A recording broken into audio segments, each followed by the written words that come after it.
통쾌 정치 토크쇼 정치 인싸 함께하는 분들 소개부터 가겠습니다. 네, 안녕하세요. 현근택 TV 운영자 현근택입니다. 네, 안녕하세요. 김준우입니다. 네, 안녕하세요. 도봉구가 아나운서 도나스 김재성입니다. 네, 안녕하세요. 장성철입니다. 네, 안녕하세요. 이선영입니다. 제가 현근택 TV 할 때 왜 못 웃었냐면요. 네. 또 현근택 TV는 홍보해주는데 왜 여제조는 안 돼 이런 분들이 있어가지고 중립을 지키기 위해서 제가 알겠습니다. 리액션 안 했습니다. 혹시 오해하실까봐 네. 말씀드리고요. 오해 아니에요? 아니 오늘 올해 마지막 날이잖아요. 그래서 네. 좀 한 해를 돌아보면서 시작을 해볼까 싶은데요. 우리 좀 긍정적으로 칭찬을 스스로에게 한번 하면서 저부터 할까요? 시작해볼까요? 예. 네. 사실은 올해 일이 되게 많았어요. 이제 사무실도 한 17년 만에 이전하고 또 뭐 지역에도 성남 쪽에 제가 활동했던 게 아니라서 처음에 막 힘들었거든요. 막 쫓겨나기도 하고 그랬는데 한마디로 이제 맨 땅에 헤딩하다가 머리에 피도 좀 나고 이랬는데 1년 정도 됐거든요. 그래서 보니까 어느 정도 조금 이제 헤딩해도 머리 안 깨질 정도는 됐어요. 네. 오. 오. 스스로 생각해도 조금 아유. 대견하다. 아 대견하다. 잘하셨습니다. 박수 대견하다. 한번 쳐드릴게요. 고생하셨습니다. 김진우 위원장님은요? 저는 위원장이 되셨잖아요. 위원장, 비대위원장, 네, 야당 대표가 대견하다. 또 국가서열, 네. 이전서열이 한 10위쯤 되나? 그냥 네. 비대위원장을 피하지 않고 한 거라고 얘기를 하는 게 맞을 것 같아요. 예, 뭐 처음에 할 때는 해도 후회하고 안 해도 후회할 것 같다라는 마음으로 한 건데 어쨌든 저 개인적으로 봤을 때 이게 뭐 좋고 나쁜 걸 떠나서 그냥 어떤 도전을 회피하지 않았다 이런 걸로 스스로한테 조금 칭찬해주면 안 될까라는 생각. 제가 뭐 아주 잘하고 있다는 게 아니라 남들이 모두 저 자리는 라고 하는 걸 하고 있으니까 뭐 스스로 한번 칭찬해 보려고 합니다. 네. 역시 대견하다로 좀 요약을 할 수 있겠네요. 김재석 위원장. 네, 저는 올해 정치 인싸에 합류하게 되는 것이 가장 대견한 일이다. 이 아부쟁이. 결혼했잖아, 결혼. 하고, 살 길이 네, 그리고 네. 저희가 원래 도봉구에 3대가 같이 살았는데 지난해 할머니가 돌아가시면서 아이고, 예. 이제 2대만 같이 살게 되다가 이제는 또 저의 자녀가 태어나기 때문에 다시 3대가 또 도봉구에 살게 되는 그런 우리 재수 씨 얘기를 해줘야죠. 기특한 지금 일을 하게 됐습니다. 결혼한 얘기를 듣지 왜 안 못하게 해야 해? 되겠네. 네, 그리고 결혼을 했다는 거는 마지 못해서 이렇게 올 한해가 아니라 인생 통틀어 제일 잘한 일이다. 그렇구나. 네. 아우, 잘 마무리가 결혼을 정말 됐네요. 잘했습니다. 후회하나 봐요. 결혼식장 때 갔었거든요. 예, 어땠어요? 어마어마하게 줄 섰더라고. 아, 지인들이. 1,500명 왔다는 소문이 있던데. 제가 보기에는 아마 아파트 살값 저기 아유, 한 채 무슨 말씀이세요? 살값 왔을 것 같아요. 다 나갔습니다. 다. 대한민국의 좌우파가 다 와가지고 그러니까 네. 집 한 채 살값 되지 않았나? 네, 여기 계신 분들 다 참여해 주셔서 감사합니다. 근데 오신 분들이 집 한 채 값 술을 드시고 가셨다. 줄 서가지고 이거 내는데 한 10분 서 있었어요 나. 그 왠지 제가 탐관오리 같잖아요. 아무튼 아닙니다, 다시 한번 아닙니다. 축하드리고 장 소장님은요? 전 소소한 거예요. 저는 헌혈이에요, 헌혈. 어. 제가 이제 헌혈을 하는데 헌혈할 때 되게 제 나이에 헌혈하려면 되게 조심스러운 게 많아요. 그렇죠. 그러니까 병원에 갔다 왔냐, 약을 뭐 먹었냐, 뭐 피부과 연고 받았냐, 외국 여행 갔다 왔냐. 이 눈썹 문신 같은 경우도 저보고도 하라고 하는데 저는 헌혈 때문에 눈썹 문신 같은 거 하고 진짜요? 제가 염색 안 하는 것도 혹시 염색을 하면은 헌혈하는데 약간 좀 지장이 있지 않을까 그런 생각 때문에 염색도 안 해야 되겠다. 그러니까 헌혈하는데 제한 조건은 아니에요. 근데 그런 것도 조심을 하는 것, 상당히 좀 조심하는 것, 제 스스로 그것도 되게 뿌듯했고 그래도 제 나이에 헌혈할 수 있다라는 게 아직은 건강하구나. 그래가지고 저는 뿌듯한 게 헌혈입니다. 헌혈. 그러니까 스스로 건강 관리도 되면서 또 이제 좋은 일도 하는 거니까 네. 너무 좋네요. 헌혈하십시오 다. 알겠습니다. 네, 헌혈 안 한 지 알겠습니다. 오래됐죠. 저는 각종 수치가 안 좋아서 일단 건강을 회복하겠습니다. 건강 관리. 혈압이 좀 하세요. 높아도 헌혈을 못해요. 그렇죠. 맞아요. 알겠습니다. 그렇구나. 이렇게 네 분의 올 한 해 잘한 일들 한번 들어봤는데요. 그래서 뭐 정치권에서도 이렇게 칭찬을 할 일이 많았으면 얼마나 좋았을까 싶은데 최근에 이제 칭찬이 아니라 아예 질책을 들은 국방부 얘기로 오늘 본격적으로 시작을 해보도록 하겠습니다. 국방부가 올 한 해 굉장히 시끄러웠잖아요. 근데 또 연말에 이 장병들 정신교육 교재 새로 냈거든요. 이 내용 가지고 굉장히 소란스러웠어요. 뭐 편향성 논란도 있었는데 이번에는 아예 독도를 영토 분쟁 지역으로 서술했다가 대통령의 경로에 전량 회수했다는 보도가 나왔습니다. 어떻게 평가하시겠습니까? 이거 뭐 대통령만 경로한 게 아니라 전 국민이 다 경로한 사건 아니에요?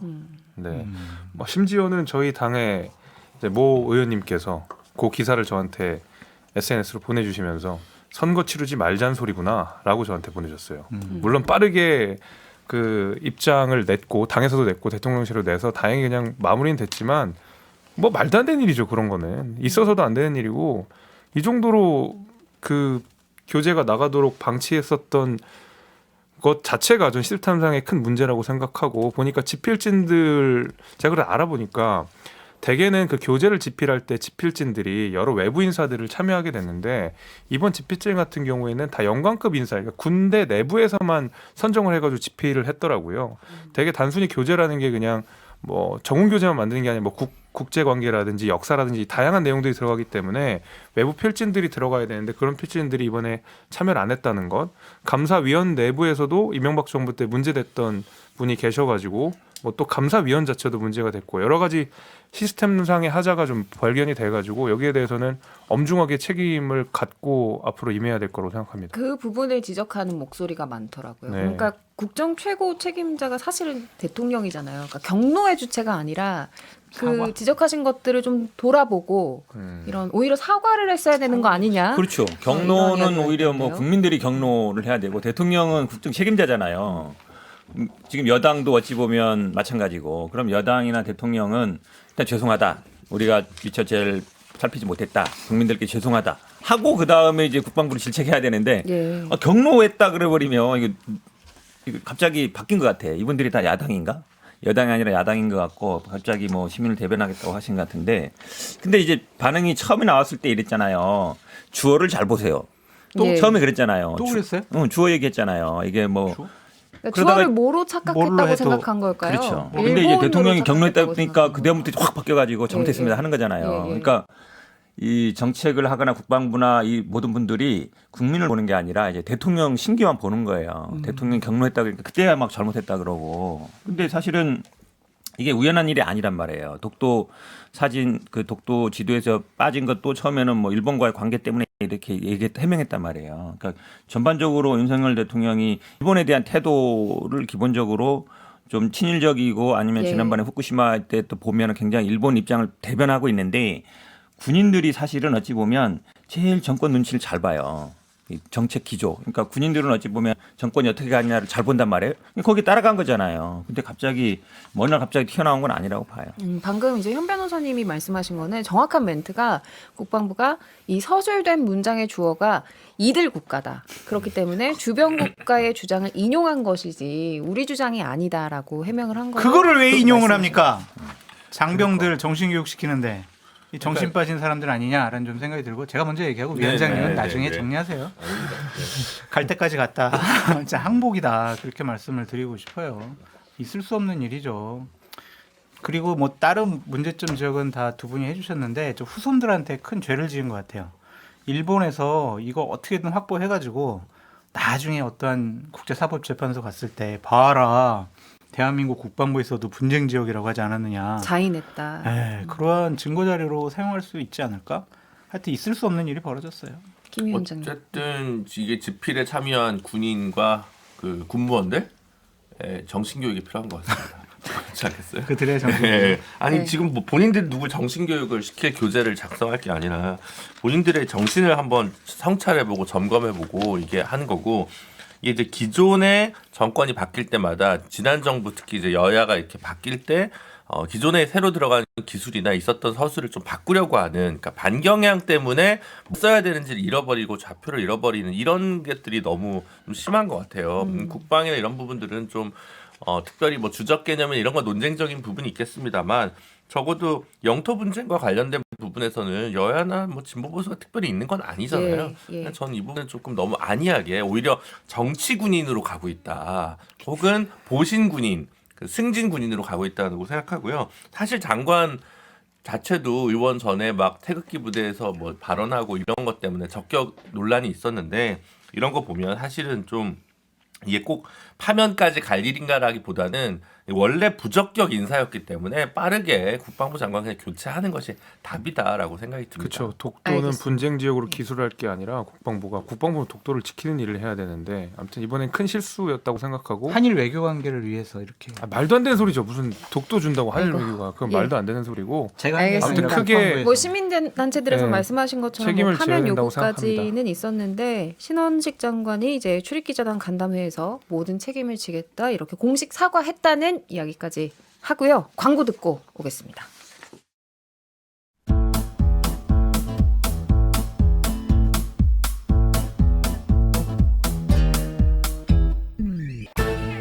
유쾌한 정치 토크쇼 정치인싸. 네, 정치인싸 본격적으로 시작해 보도록 하겠습니다. 오늘이 이제 2023년의 마지막이니까 좀 한 해를 돌아보는 이야기들을 해볼까 싶어요. 지난 화요일에 올해 마지막 국무회의가 있었는데요. 윤 대통령은 이 국정 운영을 긍정적으로 평가했을까요? 부정적으로 평가했을까요? 결론부터 말하면은 여러 분야에서 성과를 냈다 자평을 했는데요. 특히 경제, 노동연금 교육 등 3대 개혁, 그리고 대외 정책에서 괜찮았다. 이렇게 이야기했습니다. 어떻게 좀 덧붙이시겠어요? 먼저들 하시죠. 네, 저는 나중에 할게요. 먼저 하세요. 아, 이거 첫 소재부터 이렇게 응? 갑자기 분위기가 쌓여지면 진행이 어려운데요. 먼저 하세요. 아니 먼저. 우리 지금 최근에 정부에 대한 평가는 그 곽튜브를 능가하는 곽튜브? 곽튜브 여행 유튜버 네, 하시는 여행 유튜버가 이제 나라에 하나 나왔다라고 하는 게 저는 요즘 핵심적인 세간의 평가가 아닌가 싶거든요. 그게 그래서 성과예요? 성과를 알 수 없는 해외 순방을 열심히 해가지고 이렇게 하고 있다라는 생각이 들고 도대체 뭐가 성과죠? 엑스포 대패? 아, 뭐 이런 이거 게 그러면 성과인가요? 아니면 말씀을 드릴게요. 어떻게 네. 이야기했냐면 무역 수지가 흑자로 돌아섰다. 와. 네. 고용률과 실업률 개선됐다. 우와. 한미 동맹 격상됐다. 야. 한일 관계 개선됐다. 고용 세습 불법 파업 정부가 앞장서서 개선하려고 노력해 왔다. 오. 수능에서의 킬러 문항 배제해서 난이도 조절 성공했다. 오. 이런 내용이었어요. 아니 그러니까 이제 그 수입 자체도 줄고 수출도 줄고 이렇게 해가지고 그게 이제 불황형 흑자 아니냐라고 얘기하는 게 좀 핵심적인 비판이 있고 그다음 이게 적자가 한 1년 2개월 하다가 최근에 4, 5개월 뭐 수치가 이제 개선됐다는 건데 그럼 잘 보면 이제 윤 정부 들어서부터 적자 행진이 시작돼가지고 공교롭게도 한 거잖아요. 그러니까 지난 정부 때 적자였다가 이 정부 들어서 흑자였으면 모르겠는데 저는 그 부분도 되게 좀 경강부회한 해석이 아닌가 싶고 한미 동맹이 격상된다고 했는데 사실은 이거는 지금 보수들도 잘 알고 있는 게 미국이랑 같이 보조를 맞추면 우리한테 생기는 어떤 낙수 효과가 있었던 시절도 있죠. 예를 들어 저는 이제 7, 80년대 우리 수출에 있어서 늘어난 부분에서 미국이 우리 물건을 받아준 측면이 분명히 있다고 생각합니다. 근데 역으로 얘기하면 지금은 미국이 무역 장벽을 높이고 있고 한국 자본이 미국 본토에 직접 투자하게 하면서 한국 경제에 미치는 영향이 한미 동맹이 격상된다고 해서 한국 경제가 살아나는 것과의 인과관계가 단절된 상황에서 그러면 그냥 한미 동맹을 외치는 거 말고 도대체 국익을 위해서 어떤 외교와 경제가 연결되는가에 관한 마땅한 답을 마련하지 못하고 있다라는 것이고 노동개혁, 연금개혁, 교육개혁은 어디로 갔나 이제 킬러 문항 얘기를 하는데 글쎄요 지금 문제는 오히려 교육 같은 경우는 이제 학령 인구 감소로 인한 대책이 무엇이 될 것인가라던가 뭐 이런 쟁점들이 더 핵심적인 쟁점이고 오히려 현장에서는 너무 급격한 뭐 그 수능 정책에 관한 변경으로 불만들도 되게 많았던 상황임을 분명히 기억해 본다면 그리고 작년에 나왔던 유보 통합도 어디로 갔는지 알 수가 없고 글쎄요 전반적인 청사진 마련을 위한 시간조차도 제대로 쓰지 못했던 거 아닌가 싶어서 저는 당연히 낙제라고 생각합니다. 김준호 위원장님이 1년 평가 정리 잘 해주셨으니까 예. 이 아이템은 넘어가고요. 이재명 당대표 1년 평가로 넘어가시죠. 아니, 이렇게 제가 한마디 할게요. 이렇게 넘어갈 수는 사실은 없고, 뭐 사소한 거지만 그 한동훈 장관을 칭찬 하나 해주고 싶어요. 왜냐하면 이제 제주 갑자기? 4.3 에이, 거짓말. 갑자기? 재심 청구에 대해서 사실 이게 뭐 개인적인 것뿐만 아니라 이제 어쨌든 재심에 대해서 되게 적극적인 태도를 취하셨어요. 물론 뭐 그 전에도 뭐 우리 민주당 정부에서 했지만 그래서 어쨌든 재심으로 무죄로 받고 있는데 좀 어려운 문제가 뭐 있었냐면 예전에 인혁당 사건이라고 이분들이 이제 보상을 받았는데 예, 예. 이거를 이제 이자를 초과 지급됐으니까 다시 반환해라 이런 소송이 있어서 이걸로 고통받는 분들이 되게 많았어요. 예. 근데 그 문제를 좀 전향적으로 해결을 했어요. 이게 사실은 이제 좀 결단이 필요한 부분이거든요. 물론 뭐 제가 보기에 이제 뭐 과도 많긴 하지만 그래도 그런 부분에서는 조금 뭐 저는 한 칭찬을 해주고 싶어요. 그래도 성과를 이야기해 주셨네요. 이거 뒤에 이야기하고 싶으신 거 있어서 일단 칭찬부터 아니에요. 하신 거예요. 진짜로 한 얘기예요. 진짜로 진심으로. 네. 진심으로. 그러면 재심 관련된 어떤 법무부 장관의 행보나 결단은 칭찬할 만하다 이렇게. 그렇죠. 예. 현명하게 인혁당 관련 말씀하시고. 그 이자 반환 소송 맞아요. 이런 네, 부분. 네. 근데 저는 이제 한미일 공조 관련해서 뭐 김준일 변호사님께서 조금 약간 폄하를 하셔서 거기에 대해서는 제가 반박을 드릴 수밖에 없는데 적어도 한미 동맹 격상된 거, 그러니까 국방적으로는 굉장히 큰 도움인 건 맞고요. 한미 경제 협력이 그 미국이 무역 장벽을 높이고 있다 하더라도 지금 반도체 공급망에 있어서는 저희가 긴밀하게 경제 협력을 하고 있는 상황이거든요. 그러니까 뭐 네덜란드나 타이완이나 이렇게 저희가 공급망을 확대를 하면서 중국을 배제하게 했어요. 근데 반도체와 관련돼서 대한민국 최대 위협은 중국이거든요. 근데 중국을 이번에 배제했다라는 것은 대한민국의 반도체와 관련돼서는 적어도 국제적으로는 훨씬 더 위상도 높아지고 판매책도 높아진 상황이기 때문에 전혀 뭐 그 성과가 과거와 다르게 없다라는 말은 저는 맞지 않는 이야기로 생각하고 그 다음에 또 한 가지 잘한 거라고 생각하면 노조의 회계 공시를 강화한 거는 저는 투명성을 제고했다고 생각했기 때문에 네. 그건 또 굉장히 잘한 일이라고 생각합니다. 알겠습니다. 김재섭 위원장은 이제 공적에 대해서 지금 좀 네. 언급을 해주셨고 그래도 장 소장님도 한마디 해주셔야 될 것 같은데요. 저도 뭐 한미동맹 이렇게 회복하신 거 잘하셨다라고 말씀드리고 싶습니다. 근데 한미동 회복해 뭐 문재인 정부 때 한미 동맹이 뭐 위기였어요?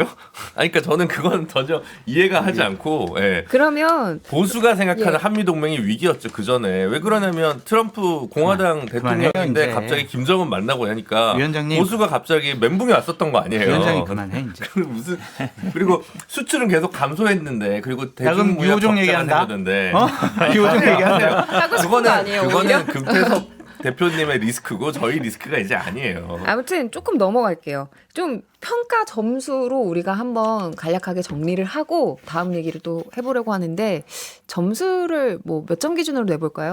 지지율로 우리가 생각해 볼 필요가 있을 것 같아요. 그러니까 지지율이면- 40점이 안 될 것 같아요. 아 100점 만점이에요. 그게 바로 국민들이 윤석열 정권의 국정 운영에 대한 냉정한 평가라고 볼 그럼 수밖에 장 소장님이 없죠. 스케일을 100점 만점으로 정했으니까 그 네. 기준에 맞춰서 다들 한번 점수를 내볼까요? 제가 할 얘기를 장 소장님 딱 해버렸어요. 아이고. 지지율이다. 지지율이 근데 이제 점수다. 40 안 되는 건 맞는데 오히려 이제 30 넘냐 이게 관건인 것 같고.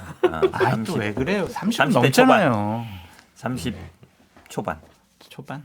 그러면 40, 30점 초반. 아니, 저도 네, 80은 안 되는 것 같아요. 낙제. 39점 정도. 39점으로 장 소장님. 어차피 낙제잖아요. 40점 안 되면 과락인데. 네. 과락인 건 분명한 근데 것 같아요, 좋은 제가 점수를 볼 주기는 어려워요. 네. 우리 셋은 국민들이- 정해진 답이에요. 우리 네. 김재섭 김 위원장의 위원장이 제일 답변이 저는 좀 굳이 점수를 매기지 기대가 않고 되네요. 아쉬운 점이 좀 있다. 그러면 뭐 수음 이렇게. 이한가로 한번 5개 스케일로 한번 우할 것 해볼까요? 같은데. 아, 예. 저는 아무튼 좀 부족한 점이 있어서 내년엔 좀 보완이 되면 좋겠다. 그 이렇게 정도면 말씀을 5 정도 하겠습니다. 되지 않나요? 저런 평가면?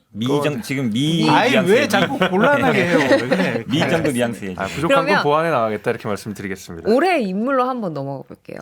윤 정부, 그러니까 여권의 1등 공신, 뭐 좋은 쪽으로든 나쁜 쪽으로든 좀 이 사람 한 명은 꼽아야 되지 않나 싶은 인물이 있을까요?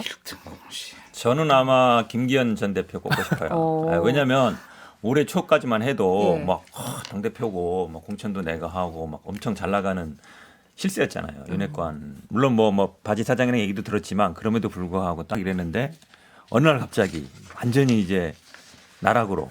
그러니까 천당에서 나락으로. 그러니까 이준석 대표 같은 경우는 그 전에 이미 됐었고 뭐 장제원이나 권성동도 그 전부터 말들이 많았잖아요. 이미 멀어졌다는 얘기도 많이 있었는데 김기현 대표는 아무리 생각해도 진짜 올 초와 연말을 생각하면 완전히 하늘과 땅. 아니 공신을 네. 뽑으셔야죠. 그거는 다른 의미잖아. 올해 인물. 아 그러면 1등 공신. 이제 야권에서는요? 야권에서의 1등 그건 아직 생각 못 공신은- 해봤어요. 현근택 현근택. 본인입니다. 아 그건 아니고. 김준우 위원장부터 할까요? 어, 여야 한 명씩 말씀해 주시면 좋을 것 같아요. 여야요. 아니 근데 뭐 여는 무조건 뭐 윤석열이라는 대통령 이름 석자 빼고 얘기할 수 없을 것 같고요. 뭐 예. 저는 뭐 다른 분들 왜냐하면 지금 많은 것들의 판단이 결국은 대통령 본인의 퍼스널리티 성정 개인적 성정에 따라서 갈린 게 저는 되게 많다고 생각하기 때문에 현재 그 국정 지지도가 뭐 홍보 부족이나 이런 거라고 생각하진 않고 결국은 본인이 최종적인 판단과 책임을 지는 많은 요소들이 있어요. 그게 뭐 강서구 선거도 마찬가지고 엑스포 실제로 보고가 그렇게 올라온 것도 마찬가지고 다른 사람 탓할 문제가 아니기 때문에 윤석열 대통령 본인이 책임져야 될 문제다라고 생각을 저는 하고요. 아, 야권이 오히려 좀 어려운데 어려운 이유가 뭘 어려워요? 박빙이어서 어려운 건가요? 이재명 대표님. 김준호 아니에요?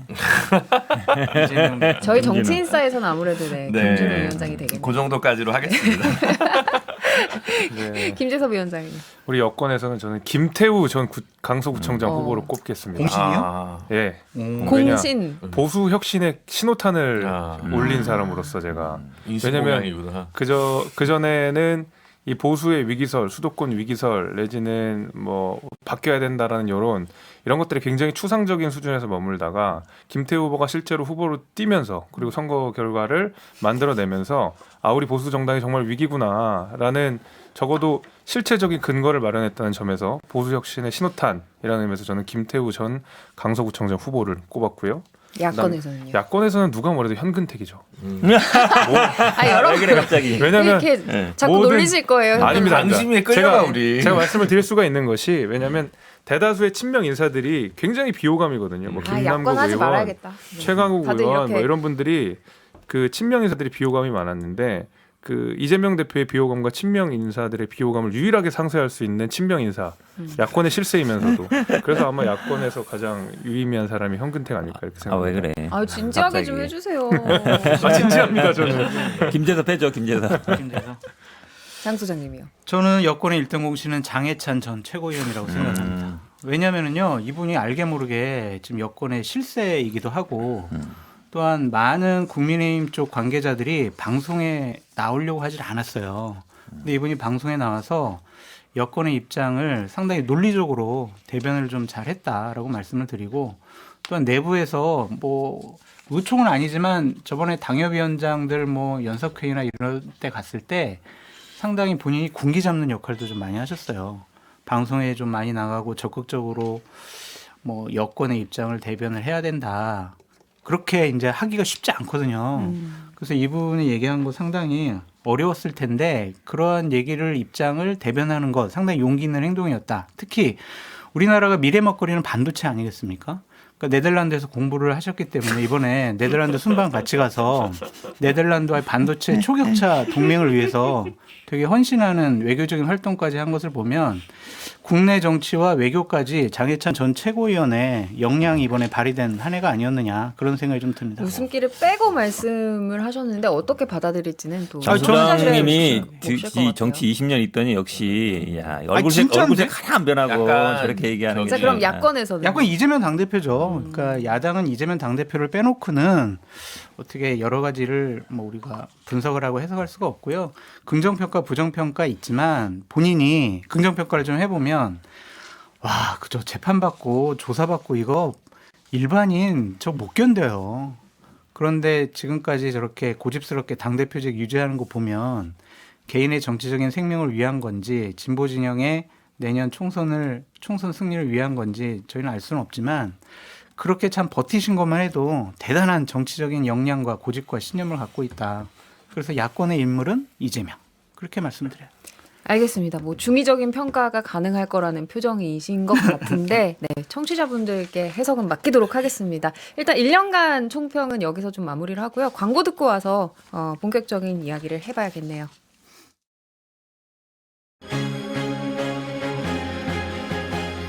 지금 여러분께서는 6회, 상쾌, 통쾌한 정치 토크쇼 정치 인싸를 듣고 계십니다.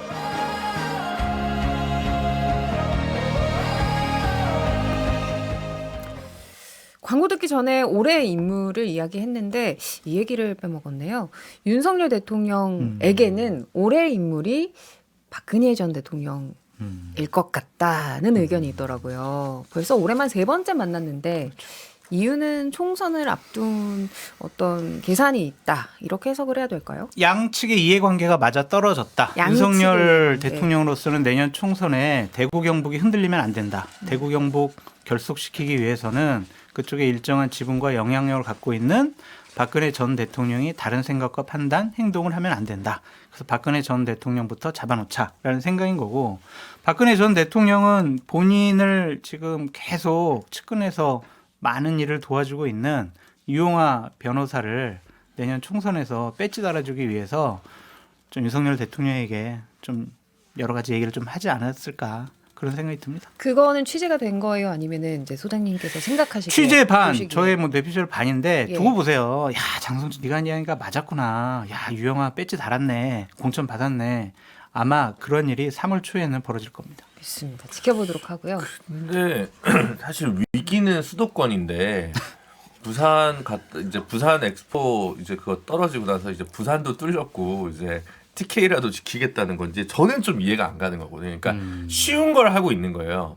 그거 뭐 크게 안 해도 되거든요. 그럼 뭐 예를 들면 이준석 신당이 대구 경북 지역에서 엄청나게 지역구 돌풍을 국민의당처럼 예를 들는데 일으킬 건가? 저는 그렇게 보이진 않거든요. 그런 점에서 봤을 때는 그냥 지금 어려운 과제를 내비두고 쉬운 걸 하고 있다라는 생각이 들고요. 이미 몇 번 만난 상황인데 수도권에서 저는 별로 사실 인지도 못했거든요. 그래서 와 만났대? 이렇게 얘기하는 사람을 글쎄요. 제가 뭐 편향된 삶을 살아서 그런지 모르겠는데 특별히 느끼지 않고 그럼 지역구 선거에 큰 도움이 안 될걸요. 지금 김재섭 위원장님 수심 가득한 얼굴 보세요. 저 지금 저거 하고 있을 때가 아닌데. 김 위원장님 얼마나 포커페이스인데요. 네, 뭐 네. 포커페이스기도 하고. 아니 일단은 박근혜 전 대통령 만나는 거 좋아요. 좋은데 이게 플러스 마이너스가 있는 거잖아요. 늘 정치적 행동에는. 그러니까 대구 경북의 표심을 잡는 데에 대해서는 뭐 당연히 플러스라고 해야 되겠죠. 박근혜 전 대통령의 영향력이 과거에 비해 얼만큼 떨어졌는지는 잘 모르겠고 얼만큼 올랐는지도 모르겠지만 적어도 TK만큼은 박근혜 전 대통령 만나는 것 자체가 플러스는 맞습니다. 근데 김준호 변호사님 지적하신 대로 수도권에서 이게 플러스가 되느냐? 저는 마이너스가 더 크다고 생각해요. 그래 총합은 전체적으로 전 마이너스라고 보거든요. 왜냐하면 제가 2020년에 그 국회의원 선거를 나갔을 때 21대 국회의원 선거 나갔을 때 저희 지역 주민들께서 그런 얘기 많이 하셨거든요. 아니 탄핵 당한 정당에 무슨 염치로 지금 총선 나오냐 이런 얘기를 실제로 저 면전에서 많이 하셨었어요. 그러니까 그 당시만 해도 탄핵의 여풍이 꽤 클 때이긴 했지만은 4년 지난 지금에도 여전히 우리 국민들한테는 그 잔상이 앞에 남아있는 거거든요. 근데 만나는 것이 수도권 주민들한테 얼만큼 도움이 되느냐 여기에 대해서는 저도 당연히 의문을 가질 수밖에 없고 그럼에도 불구하고 밥 먹는 데에서 저는 큰 의미를 두지 않는 것이 과거에 김기현 대표와 윤석열 대통령이 오찬 회동을 하고 그 다음 주에 김기현 대표가 사퇴를 하셨기 때문에 밥 먹는 것 자체에 저는 큰 의미를 담지는 않습니다. 알겠습니다. 현 변호사님. 저는 뭐 불안감의 표현이다라고 봐요. 그러니까 불안하다. 아까 좀 얘기한 것처럼 TK조차도 흔들리고 있다라고 이제 생각하니까 자꾸 뭐 서문시장 찾아가고 박근혜 전 대통령 만나는 건데 그래도 참 얼굴도 두껍다는 생각도 들어요. 왜냐하면 윤석열 대통령이 그래도 그렇게 수사하고 몇십 년 징역 살리고 했잖아요.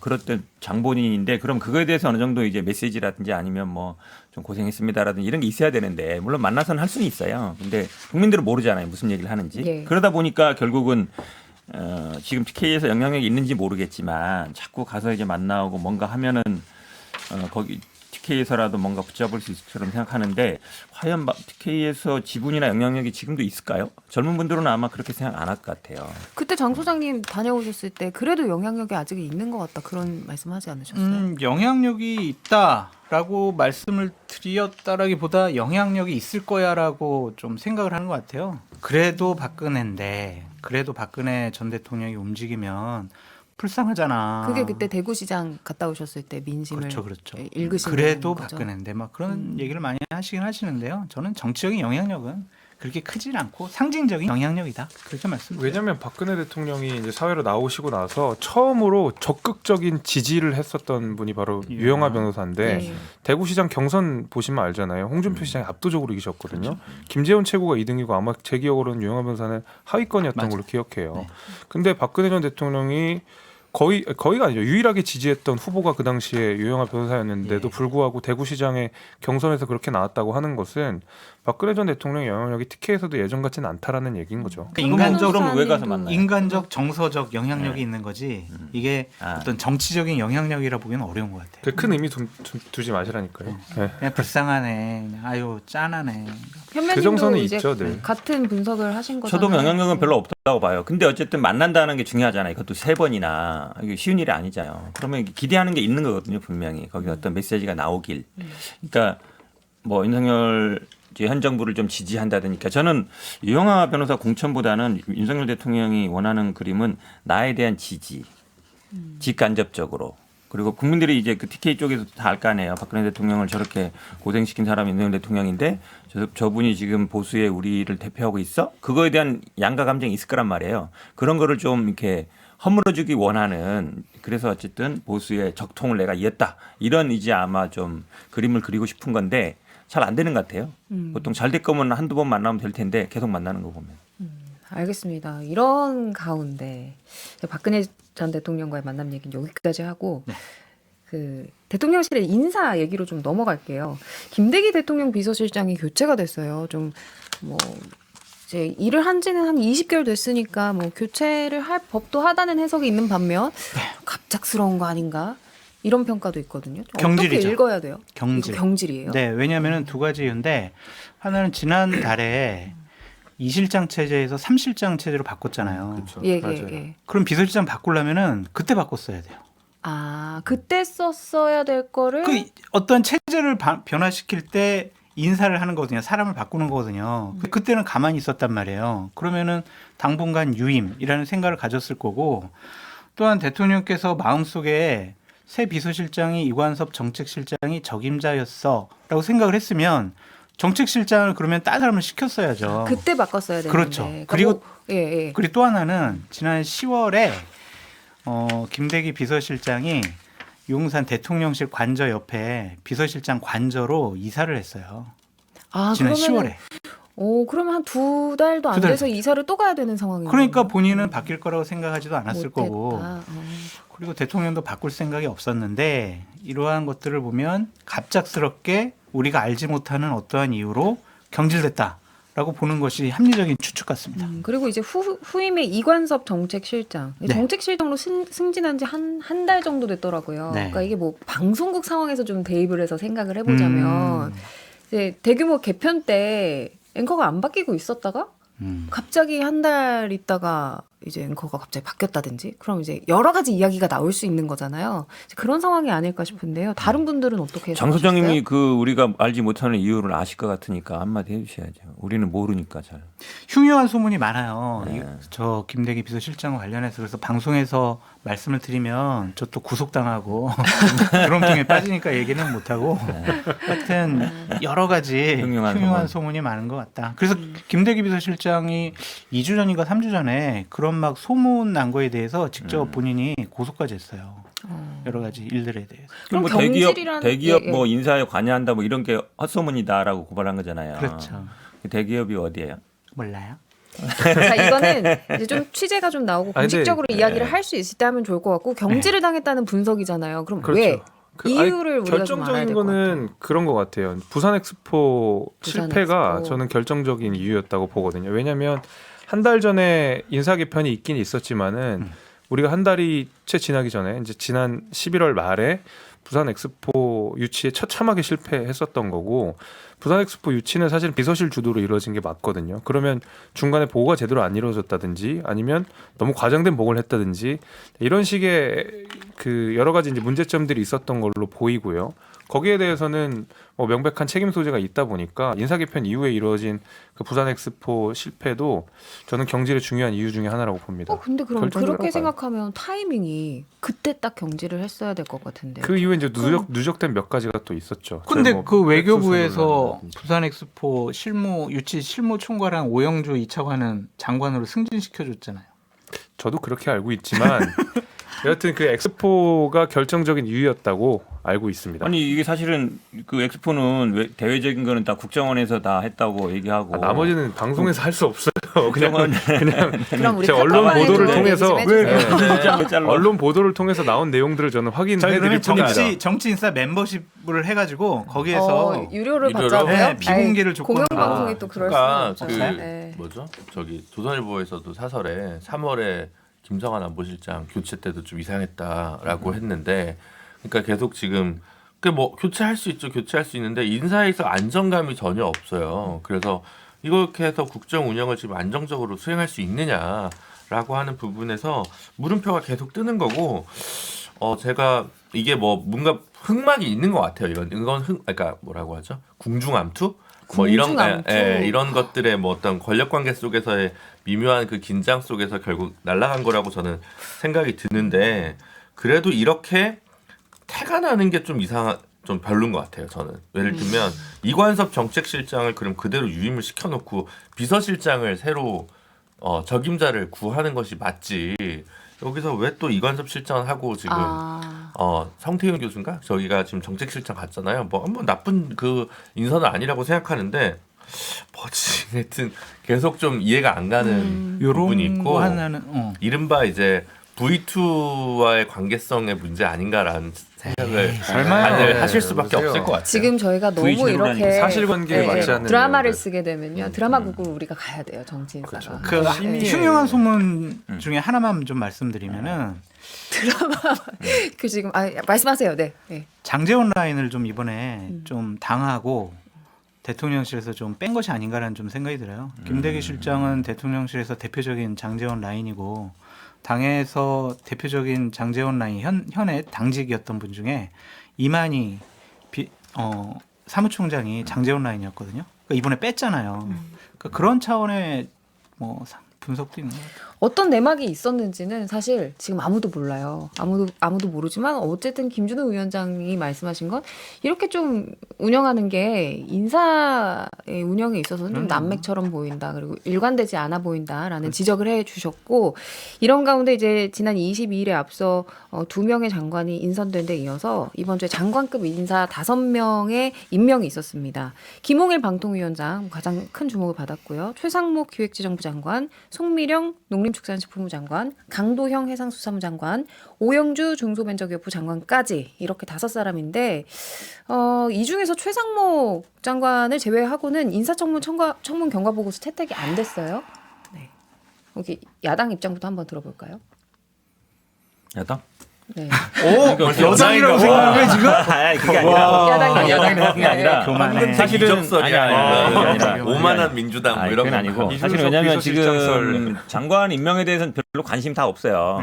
나오신 분들이 어디로 가냐, 뭐 박문규 장관이 3개월 장관하고 지금 뭐 수원 나간다는 얘기도 들리는 거 보면 이 총선용 개각인 건 맞잖아요. 예. 근데 이제 김홍일 일본 뭐 검사 출신이지만 권익위원장 한지 몇 달 또 안 됐어요. 몇 달 안 되고 바로 또 방통위원장 임명하셨더라고요. 임명되면 보통 사퇴해야 되는데 바로 사퇴하지도 않고 좀 있다가. 그러게 그 시점이 조금 애매하게 그렇죠. 생겼었어요. 그러니까 참 사람이 없나 이렇게. 아까도 얘기했지만 비서실 개편도 얘기했지만 정치실장을 임명했으면 그때 막 정치액이 중요하고 막 했습니다.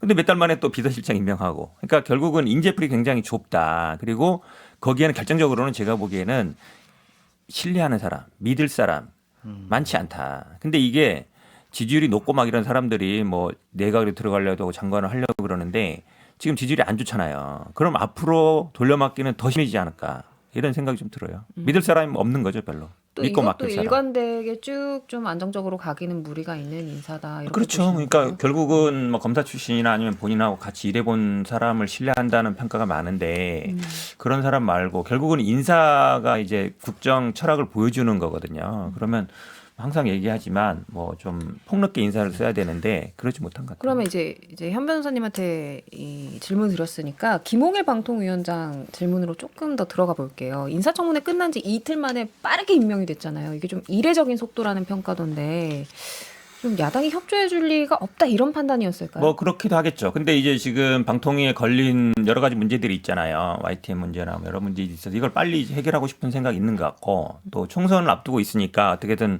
방송 쪽을 빨리 정리하고 싶은 생각이 있는 것 같은데 지금 어쨌든 쟁점은 법원에서도 5명 체제인데 지금 대통령 임명한 2명만 가지고 계속 하고 예, 있단 말이에요. 2인 체제가 계속해서 그렇죠. 문제가 지금 되고 3명은 이제 국회에서 해야 되는데 국회는 제가 보기에 안 될 거예요. 왜냐하면 야당 최민희 의원님 지난번에 했더니 안 해줬잖아요. 그러면 이제 협조할 리가 없잖아요.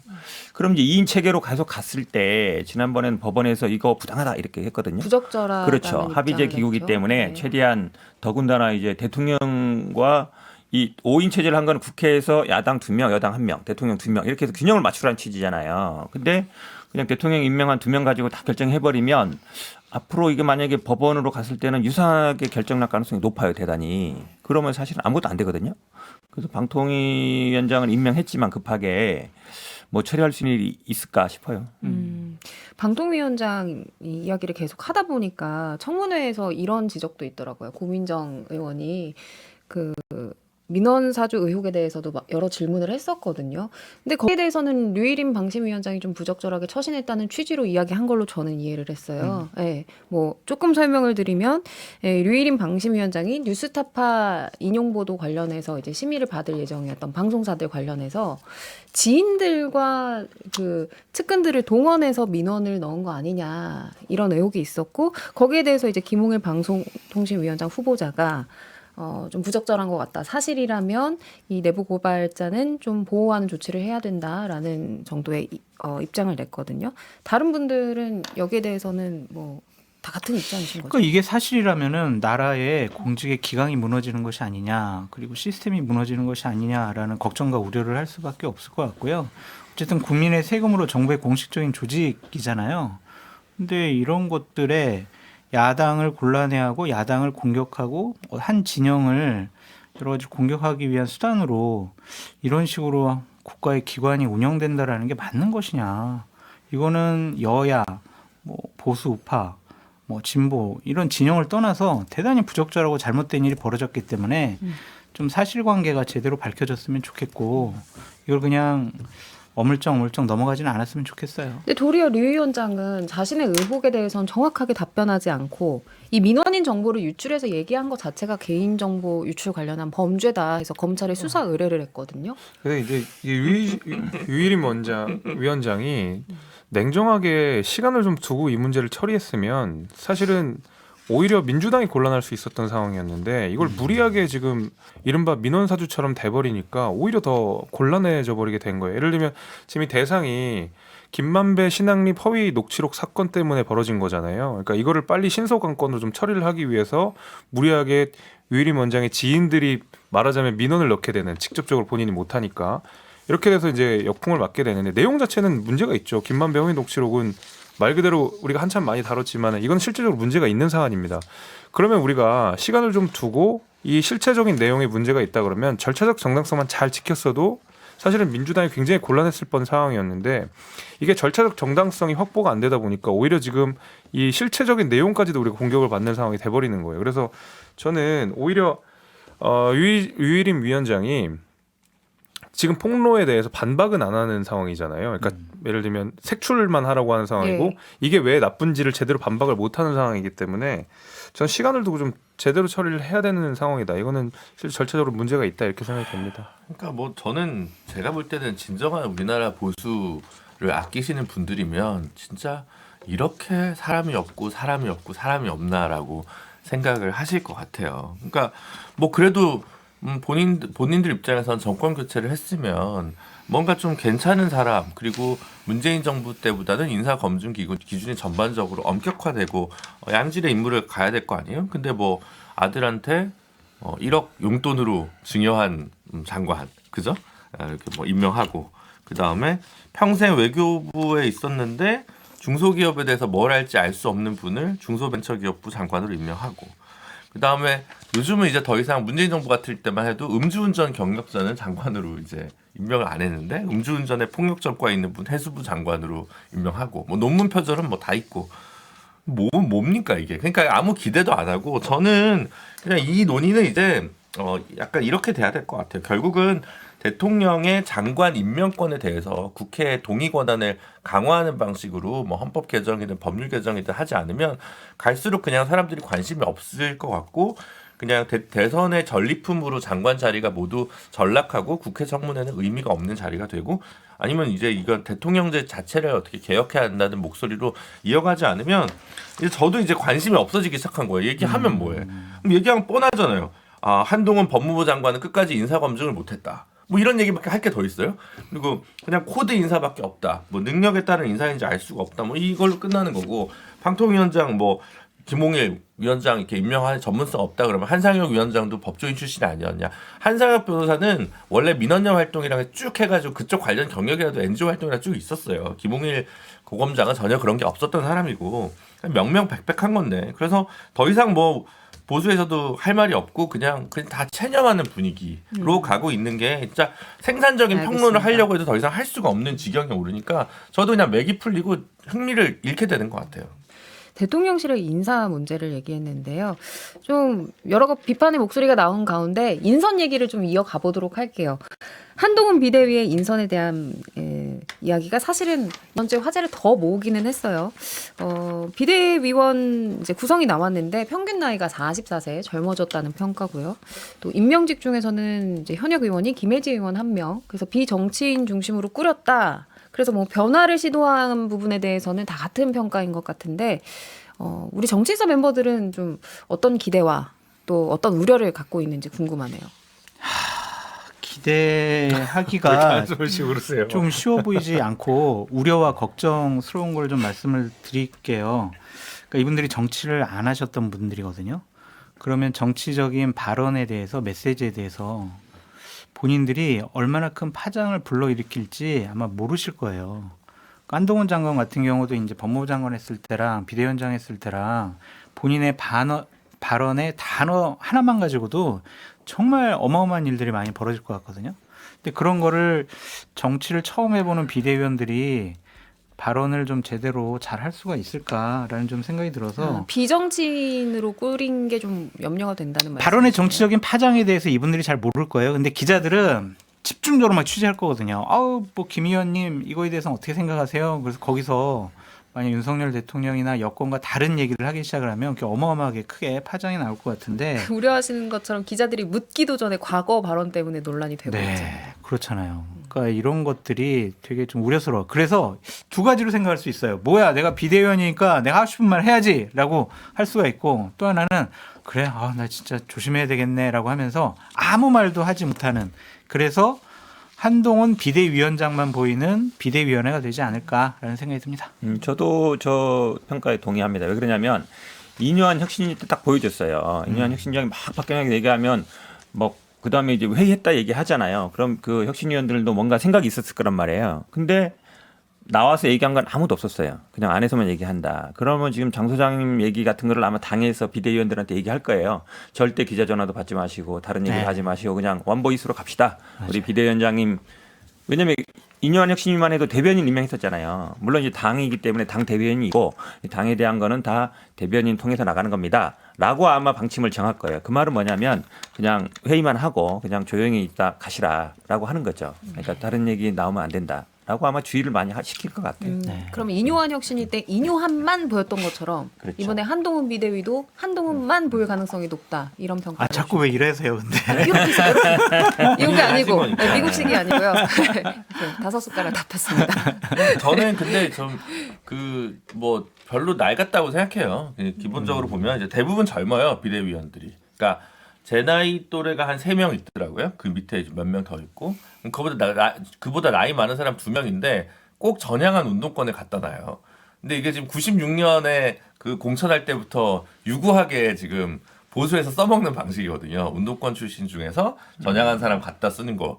그러니까 그게 전혀 새롭지가 않은 거예요. 96년에도 쓰고 2000년에 쓰고 뭐 김문수리고 이재호를 쓰고 뭐 이게 원희룡을 쓰고 뭐 이렇게 하는 거를 계속 갖다 써가지고 또 반복하는 건데 그렇게 해서 이제 뭐 민경호 소장이랑 김경률 회계사 이제 갖다 놓고 나머지 젊은 사람 채우고 그리고 이제 뭐 변호사 1명 갖다 놓고 뭐 나머지 뭐 의사 몇 명 갖다 놓고 뭐 그냥 저렇게 꾸렸겠구나. 그래서 저 중에 한두 명이 비례대표 뭐 그게 위성 정당일지 아닐지 모르겠지만 공천을 받겠구나. 그래서 특별한 감흥이 없어요. 근데 이제 그분들 중에서 뭐 보수적인 멘트를 하면 사회활동이나 좀 다소 국민 보편적 감수성과 공감대를 하기 어려운 발언들을 뭐 이제 어르신들 일찍 죽어야 된다라든가 뭐 이런 민경우 비대위 뭐 그런 말씀하시는 얘기들을 거죠? 하는 분들 이제 해놔가지고 또 검증은 뭐 했냐? 그럼 결국 어떻게 됐어요? 아 역시 한동훈 장관이 인사 검증에 있어서는 무능력하거나 무기력하구나라고 이제 생각을 좀 할 수밖에 없고 그래서 저는 물론 이제 구조적으로는 한동훈이라는 세 글자 외에는 다른 분들은 안 보일 겁니다. 안 보인 거지만 그래도 여기서 뭔가 메시지를 주고 비전을 주거나 약간의 감흥을 불러일으키려고 할 텐데 저는 여기서 그 노력을 안 했겠느냐 국민의힘이 저는 충분히 했을 거라고 생각합니다. 근데 지난주에 말씀드렸지만 윤석열 정권의 어떤 비호감도나 부정적 평가가 되게 압도적인 상황에서 애초에 민주당 성향이나 진보 성향이 아닌 분들이라 하더라도 지금은 내가 여기에 끼고 싶지 않다.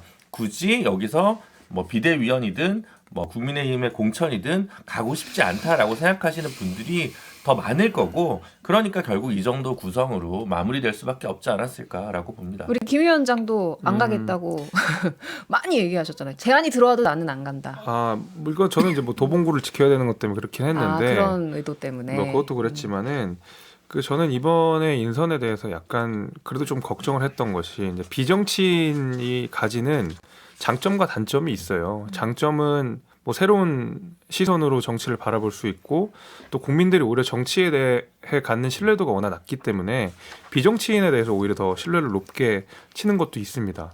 그렇기 때문에 비정치인의 그런 장점들은 있습니다만은 단점이라는 게 항상 그렇잖아요. 이른바 셀럽 정치에 늘 문제라고 지적되는 게 장관들도 마찬가지고 일반 정치인들 인선 과정에서 셀럽들이 오게 되면 하나같이 문제가 터졌을 때 똑같이 하는 얘기가 있어요. 제가 이거 일반인 시절에 했던 얘기입니다. 라고 하면서 다 나중에 주워 담는 얘기들을 하게 되거든요. 그게 이제 셀럽 정치의 말하자면 제일 큰 단점이기도 해요. 근데 지금 이번 비대위원 인선들이 국민들께서 많이 모르신 분들이 있겠지만은 정치 고관여자들 사이에서는 다 유명하신 분들이거든요. 그래서 다 예를 들면 SNS 활동을 굉장히 많이 하신다든지 하면서 그 말로써 자신들의 입지를 쌓아오신 분들이기 때문에 말하자면 파헤칠 내용들이 너무 많아요. 그게 이제 제일 제가 생각하는 위험성이에요. 왜냐하면 정치인의 신분에서 쌓는 말과 정치인이 아닌 사람들이 쌓는 말의 감도라든지 아니면 뭐 어떤 정확성이라든지 이런 것들은 크게 차이날 수밖에 없거든요. 감정을 제어하는 방식이라든지. 근데 그런 것들이 제일 큰 저는 걱정거리긴 했는데 아니다 다를까 몇몇 인선들에 대해서 그런 논란들이 좀 터져가지고 우려는 됩니다마는 그래도 꽤 뭐 의미가 있는 분들이 계셔가지고 상쇄되지 않을까. 그리고 어차피 또 말씀하신 대로 그 한동훈 비대위원장 원보이스가 거의 그 국면으로 갈 거기 때문에 나머지 분들이 좀 잘 보완돼서 잘 뭐 화합이 됐으면 좋겠습니다. 알겠습니다. 이것도 질문 드려야 되는데 한동훈 이재명 첫 상견례 했잖아요. 짧게 한 5초 내로 첫 인상편. 어색했다. 어색했다. 결과 김재호 없다. 위원장님. 홍문현 같았다. 홍문현 같았다. 초안지에 이 보면은 이게 암살을 하기 위해서 누군가를 초대하잖아요. 네, 근데 약간 이재명 대표가 한동훈 장관을 말하자면 매기기 위해서 뒤에 누가 유방이에요? 특검 그거를 크게 붙여놓은 느낌이 좀 들어가지고요. 누가 유방이에요? 네. 그건 이제 이재명이 유방이라는 얘기죠, 그럼 한마디로. 아니죠. 그죠? 뭐 그건 들으시는 분들께서 해석하시는 아니 김진우 칼을 위원장님. 누가 갖고 저요? 있는데? 저는 칼을. 그냥 한국 힙합 같았다. 한국 힙합이요? 네, 쇼미더머니. 엊그저께 취임사할 때는 이재명 욕만 반을 썼잖아요. 한동훈 장관이. 그래놓고 찾아가요. 뭐 하는 거니까 어제는 디스하다가 내일은 홍대에서 술 먹고 뭐. 그게 정치 아닙니까? 그러니까 저도 이 뭐 얘기를 좀 보면서 별로 네. 한동훈 장관 그래 참 얼굴 두껍다. 저렇게 막 욕하다가 가서는 또 아이고 뭐 참 그래도 얼굴 두꺼우니까 할 수 있는 것 같고 저는 잘 못할 것 같아요. 그렇게. 알겠습니다. 여기까지 들어야겠네요. 광고 듣고 오겠습니다. 유방으로 띄워주셨어. 네, 유쾌하게 통쾌 정치 토크쇼 2023년의 정치인사 방송 여기까지입니다. 내일이면 이제 새해잖아요. 우리 다 같이 하나 둘 셋 하면 새해 복 많이 받으세요.